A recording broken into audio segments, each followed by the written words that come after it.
조합제TV 시청자 여러분 안녕하십니까.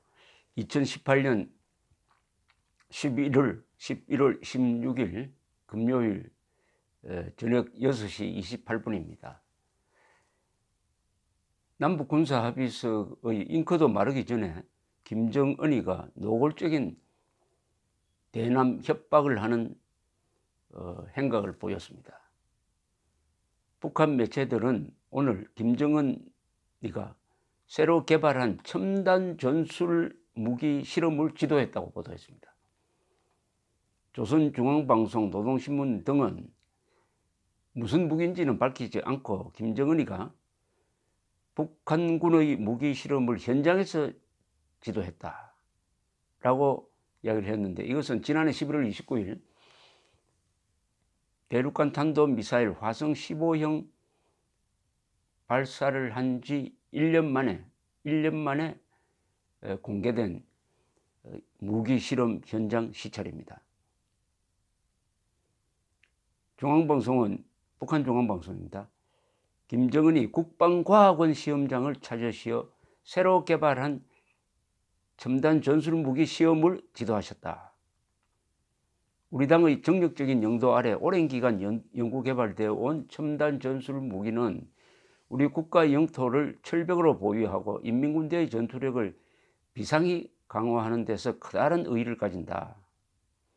우월하고도 위력한 설계상 지표들을 모두 만족시킨 최첨단 전술무기 시험은 성공적으로 진행되었다. 김정은은 이 무기 시험 결과를 보고 우리 국방과학자들과 군수노동계급이 나라의 방위력을 높이는 데서 또 하나 커다란 일을 해놓았다 라고 높게 평가를 했답니다. 오늘의 이 성과는 당의 국방과학기술 중시정책의 정당성과 비약적으로 발전하고 있는 우리의 국방력에 대한 또 하나의 일대 과시로 되며 우리 군대의 전투력 강화에서 획기적인 전환이다. 김정은은 또 죽은 김정일이 생전에 특별한 관심을 기울여 직접 개발을 이끌었던 무기라면서 유복자 무기와도 같은데 오늘의 이 성공을 보니 우리 장군님 생각이 더욱 간절해진다라고 이야기를 했습니다. 자, 여기에 대해서 이게 도대체 무슨 무기냐? 첨단 전술, 하이테크 전술 무기라고 했으니까 전술이니까 장거리 미사일과 관계되는 무기는 아닐 것이다. 또는 핵과 관계되는 것은 아닐 것이다. 뭐 또 이런 이야기를 하는 사람들도 있고, 이 연구소, 이번에 방문을 했다는 이 연구소의 성격으로 봐가지고 국방과학원이 과거에 미사일 관련 실험을 많이 한 연구소니까 아마 미사일과 관계가 있을 것이다 라고 미국에서 보는 사람도 있습니다. 폴락 미들베리 연구소의 연구원은 그런 이야기를 했고, 한국의 전문가들은 미사일은 아닐 것이다. 미사일 실험을 했다면 우리가 탐지 가능했을 것이다. 그것은 발사 실험을 한 경우고 뭐 엔진 실험을 했다든지 다른 실험을 실내에서도 할 수도 있으니까 그것도 또한 배제는 할 수 없다고 생각이 듭니다. 이 CNN은 우리 군사 소식, 한국의 군사 소식 등 이야기를 인용을 해가지고 그건 아마 다연장 로켓포 아니겠느냐. 다연장 로켓포는 수도권을 공격하는 겁니다. 이렇게 이야기를 했는데 어느 쪽이든 이게 한국을 위협하는 무기인 것은 뭐 불문가지죠. 한국 위협용입니다. 특히 수도권 위협용의 신무기를 개발했다 이겁니다. 신무기를 개발했다고 선전하고 있어요. 자, 그렇다면은 지난 9월에 남과 북이 문재인, 김정은 사이에 합의된 이 남북 군사 합의서,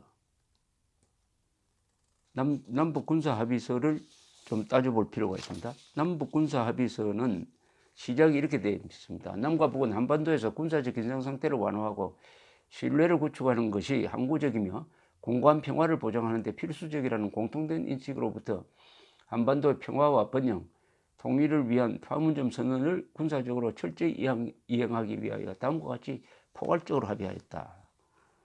해놓고 남과 북은 지상과 해상, 공중을 비롯한 모든 공간에서 군사적 긴장과 충돌의 근원으로 되는 상대방에 대한 일체의 적대 행위를 전면 중지하기로 했다. 이거 적대 행위에 속하는 거 아닐까요?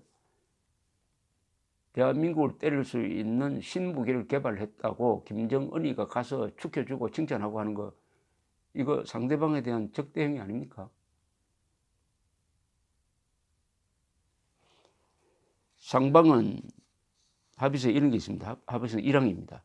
상대방을 겨냥한 대규모 군사훈련 및 무력 증강 문제, 다양한 형태의 봉쇄 차단 및 항행 방해 문제, 상대방에 대한 정찰 행위 중지 문제 등에 대해 남북 군사 공동위원회를 가동하여 협의해 나가기로 하였다. 여기에 무력 증강 문제도 협의해 나가기로 하였다니까 북한이 이건 명백한 무력 증강 문제죠. 신무기 개발이니까. 그러면은 남북 군사 공동위원회를 가동해서 협의해 나가기로 했는데 협의하지 않고 일방적으로 신무기 개발을 선언했으니까 이거는 문재인 대통령이 김정은에게 전화를 걸어서 항의해야 될 사안이 아닐까요? 저는 그렇다고 봅니다. 물론 지금 김정은이가 이렇게 한 것은 트럼프 대통령을 향한 과시 또는 경고 또는 압박이 됐죠. 트럼프 대통령이 서두르지 않는다. 그러나 제재는 계속한다. 그러면서 김정은과 만나겠다. 이렇게 아주 여러 가지 엇갈리는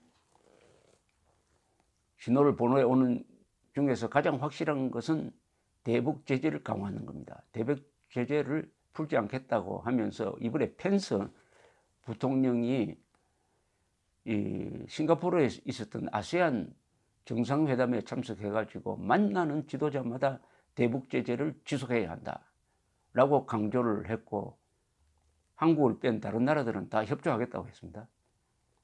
아세안 의장 성명도 북한에 대해서 완전한 비핵화 이룰 때까지 제재는 계속되어야 한다는 입장을 분명히 밝혔습니다. 이러니까 김정은은 옆에 부하 기관들을 통해서 만약 그렇게 나가면은 북한은 과거로 돌아가겠다, 대결 구도로 돌아가겠다 하는 암시를 서서히 던지고 있는데 며칠 전에 미국의 워싱턴의 아주 권위 있는 연구소 CSIS가 상업용 인공위성 사진을 분석을 해가지고 북한에 있는 미사일 기지가 왕성하게 활동하고 있다. 10여 군데 활동하고 있다. 라고 함으로써 그동안 김정은이가 풍계리 핵실험장 폐쇄한 거, 그리고 미사일 발사 실험장, 미사일 엔진 실험장 폐쇄한 거, 그것은 다 쇼다. 그런 쇼를 해놓고 뒤로는 계속 핵 능력도 증강하고 미사일 활동도 왕성하게 하고 있다. 이렇게 주장을 함으로써 미국에서 뉴욕타임스, 워싱턴 포스트, CNN, BBC까지 합세를 해가지고 트럼프가 속았다.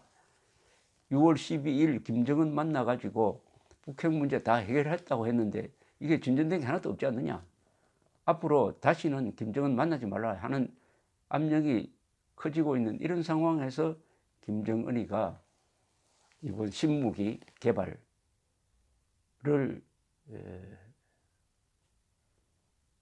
공개함으로써 만약 그렇게 하면은 과거로 돌아가자 이렇게 나온 것 같습니다. 그래도 미국의 태도가 변화할 것 같지는 않아요. 하지 않으면은 김정은의 선택은 한 번 더 미사일 발사 실험을 한다든지 핵실험을 하는 겁니다. 이렇게 됐을 때 트럼프는 아마 얼굴에 뺨 맞는 기분이 들겠죠. 트럼프는 지금까지 계속 자랑을 해온 게, 자, 이제 내가 들어서 북한이 핵실험하지 않고 미사일 실험하지 않는다. 미군 유해 송환 받았다. 역대 어느 정권도 하지 못한 업적을 내가 남겼다. 이렇게 자랑을 했는데 만약 미사일 발사 시험, 핵실험 해버리면은 트럼프는 화가 나서 아주 강경한 대응을 할 가능성이 있습니다. 강경한 대응. 그 강경한 대응이 군사적 행동으로 이어질 가능성도 배제할 수가 없는 이런 상황입니다. 이번 이 김정은의 행동은 자신이 코로나로 몰렸다는 것을 스스로 보여준 것이라고 생각하면서 동시에 문재인 정권이 그동안 추구했던 대북 평화 굴종 정책의 거의 파탄상을 보여주고 있다고 생각을 합니다. 어쨌든 남북 군사 합의 정신에 위반되니까 문재인 대통령은 김정은에게 직접 전화할 수단도 있으니까 전화를 해가지고 항의를 해가지고 버르장머리를 고쳐야 대한민국의 국군 통수권자가 아니겠느냐 하는 생각이 듭니다. 감사합니다.